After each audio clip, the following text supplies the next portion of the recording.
You're watching News 25. Local coverage you can count on. News 25 is brought to you by J.K. Nelson Law, voted best of Pahrump for 4 years. Give them a call, 775-727-9900. News 25 is also brought to you by Gunny's Air Conditioning and Heating. New, service, and repair. Call Gunny's, 775-727-6800.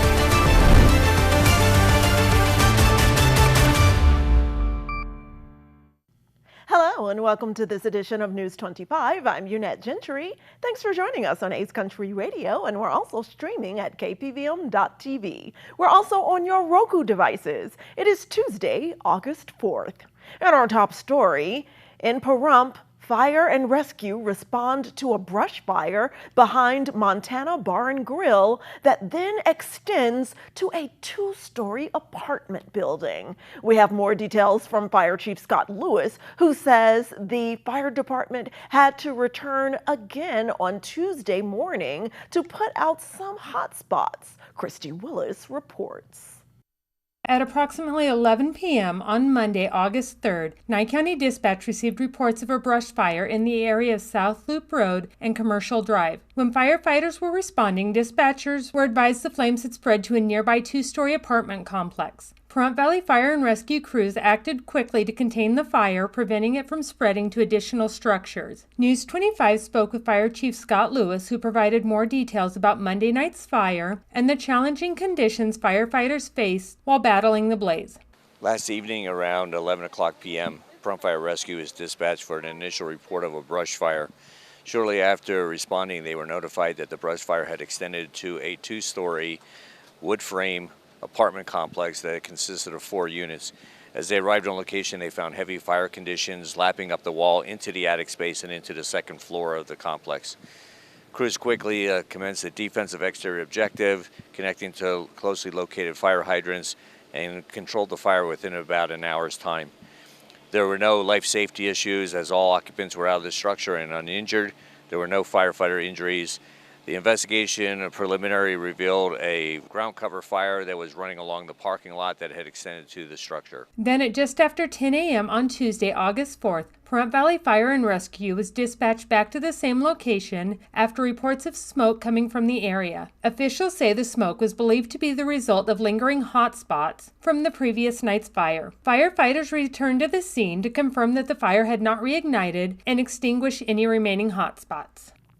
And the Nye County Board of Commissioners votes unanimously to continue item 6 regarding data centers here in Nye County. And it's a controversial issue that many still have questions regarding. So this agenda item is being pushed, and News 25 is still investigating and gathering more details, and we will bring you the latest information once it becomes available.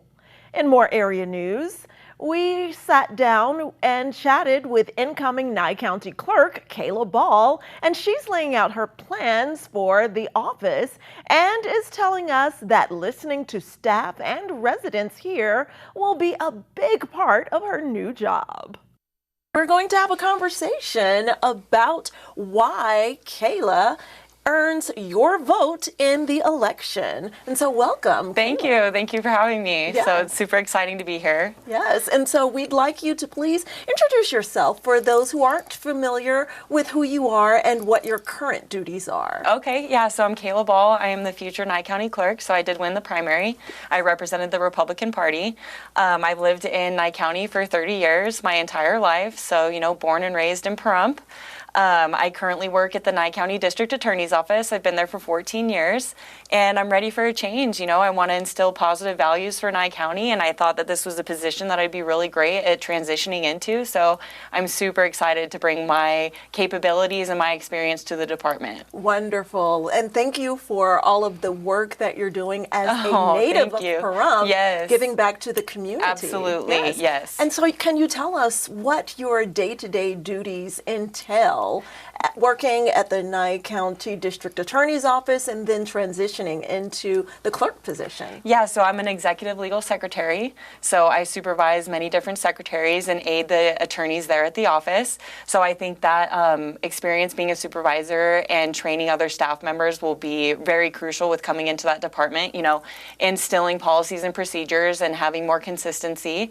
I've dealt with the public for many years and offering public service, answering the public's questions, dealing with different department heads and our county commissioners. So all of that experience is going to be very crucial with coming into the clerk's office and making the changes that I want to see happen within the department. Wonderful. And speaking of changes that you want to see, can you tell us about some challenges that you've seen?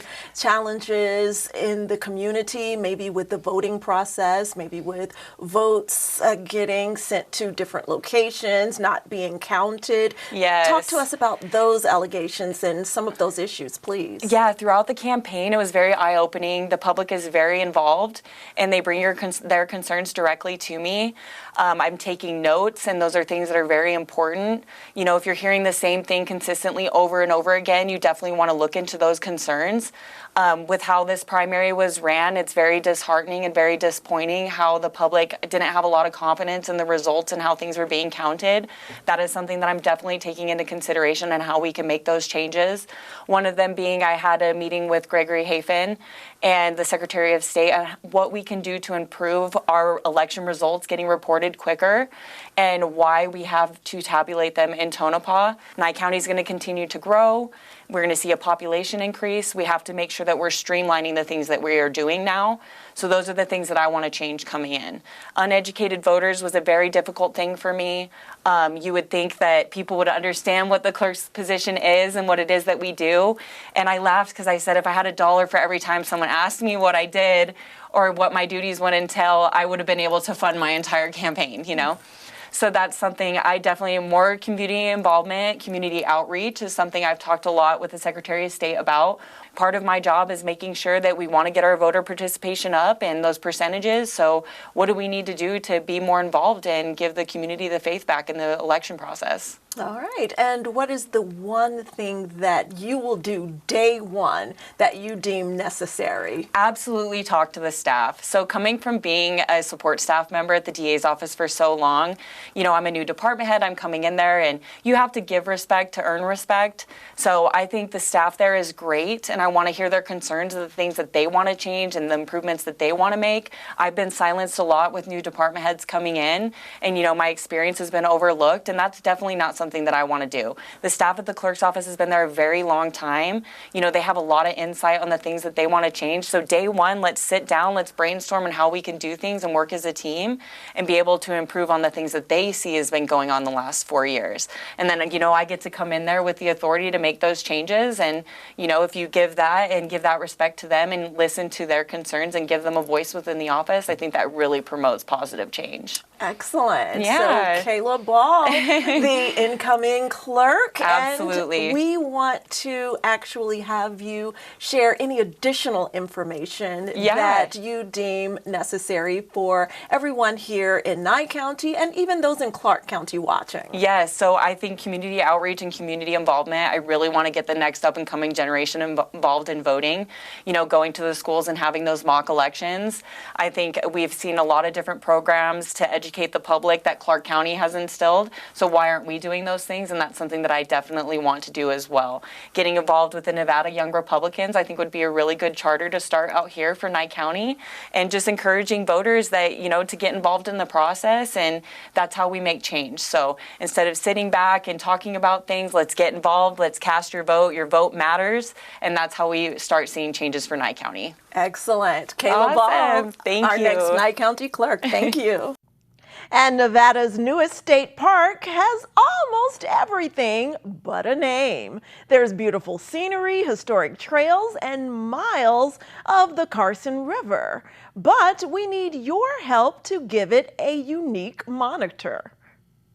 Nevada's newest state park needs a name, and state officials are asking the public to help choose it. Nearly 2,500 name suggestions were submitted during July for the new park. which protects 4.5 miles of the Carson River corridor and includes portions of the historic California and Pony Express trails. Nevada State Parks has narrowed the submissions down to 5 finalists: Carson River Ranches State Park, Cottonwood Trail State Park, Crossroads Canyon State Park, Heritage Canyon State Park, and River's Edge State Park. The names highlight everything from the area's ranching and indigenous history to its cottonwood trees, canyon landscape, and location along the Carson River. Nevadans can vote online, with each person allowed 1 vote. Voting remains open through August 14th. Governor Joe Lombardo is expected to announce the winning name during the park's official designation ceremony later this fall. For more information and to cast your vote, visit the Nevada State Parks website. Go Aces, go! We have all that and more when News 25 returns.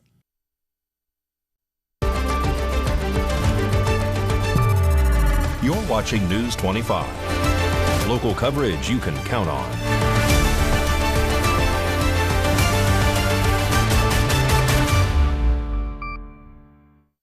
Welcome back to News 25. Well, Jackie Young from our championship WNBA Aces scores the 3rd triple-double of her career. Mikey Ruhan double dribbles that and more in sports now.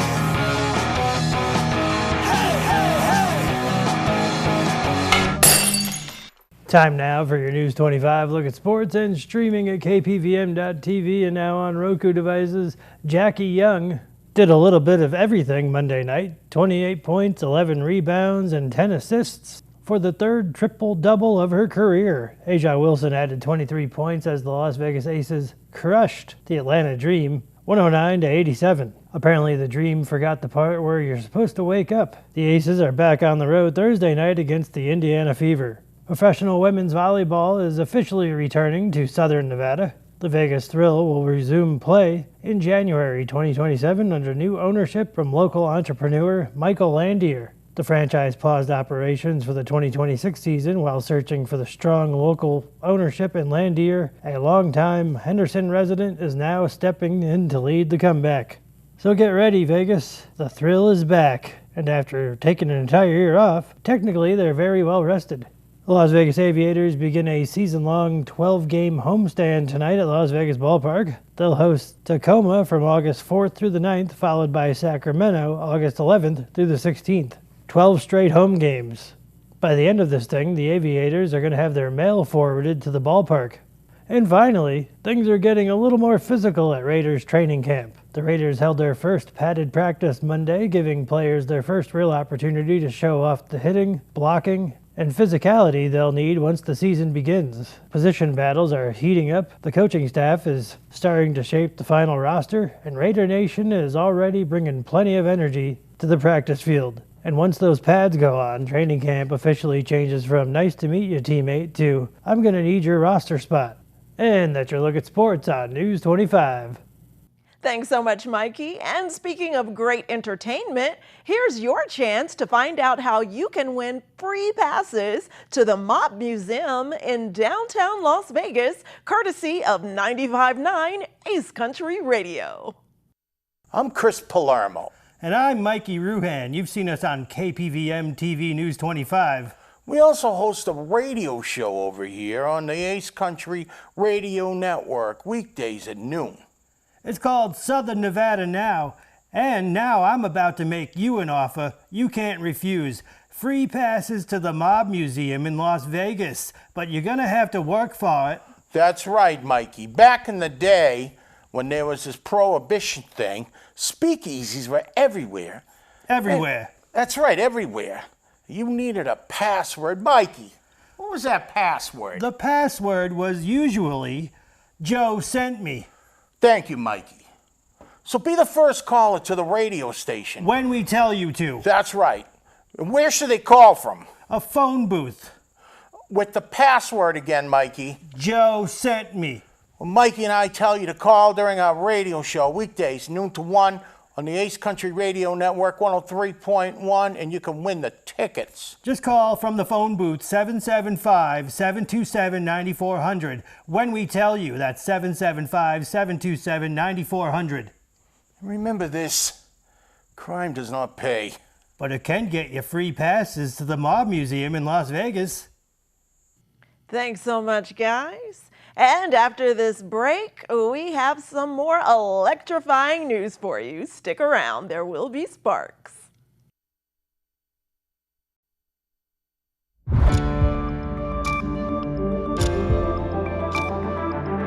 You're watching News 25. Local coverage you can count on. News 25 is brought to you by Mountain West Lawyer, Injury Attorneys, 727-9500. Welcome back. Well, in more powerful news, Valley Electric Association is bringing you electrical safety tips from ESN News. Now here's CFL Charlie and LED Lucy. This segment of News 25 is brought to you by Valley Electric and its family of companies focused on serving our members. We're better together.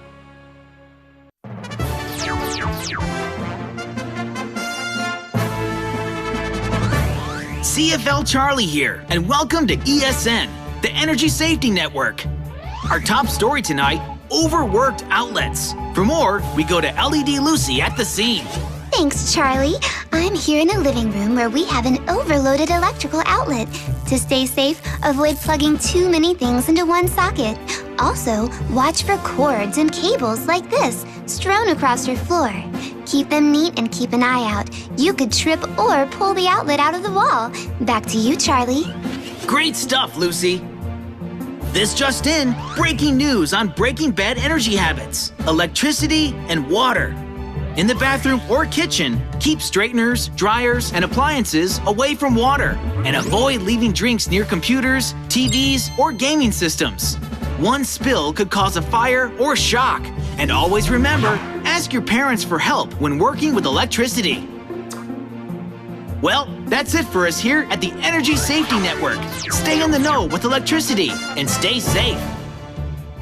Explore more at kidsenergyzone.com.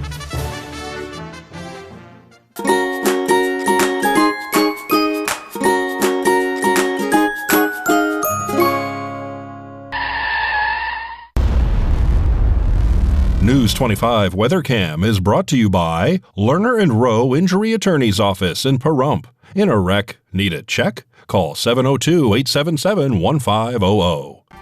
Let's take a look outside through our Lerner and Rowe weather cam at the Las Vegas Strip at Sahara and Las Vegas Boulevard, just across from the Sahara Resort. And if you're there, be sure to go to Maroon Restaurant, headed by Chef Kwame. It's just as hot as the weather outside.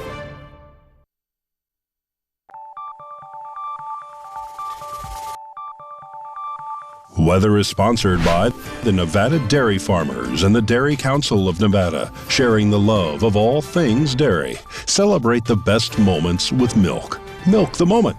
And the weather is also brought to you by the Ponderosa Dairy, Nevada's largest dairy, fresh from our farm to your table.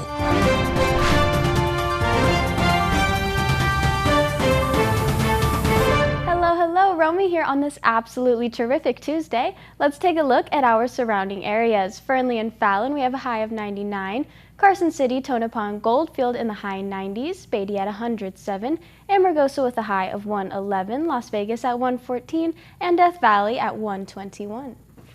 Currently here in Pahrump, it is 107 degrees. The high today was 109. Winds coming from the south at 10 miles per hour, humidity at 7%, and the sunrise was at 5:54 a.m. And tonight, the sunset will be at 7:46, humidity at 10%, winds coming from the southeast at 8 miles per hour, and the low will be 79 degrees. Let's take a look at our 7-day forecast. Wednesday, we have a high of 109, Thursday at 110, Friday, Saturday, and Sunday also hovering around 110. Monday and Tuesday, it'll be partly cloudy with our highs in the mid-hundreds. And that was the weather. Now back to the desk. Here's Unette. Thanks so much, Romy. And everyone out there, please heed her advice. Pay attention to those temperatures and please stay indoors whenever possible and stay hydrated. Drink plenty of water.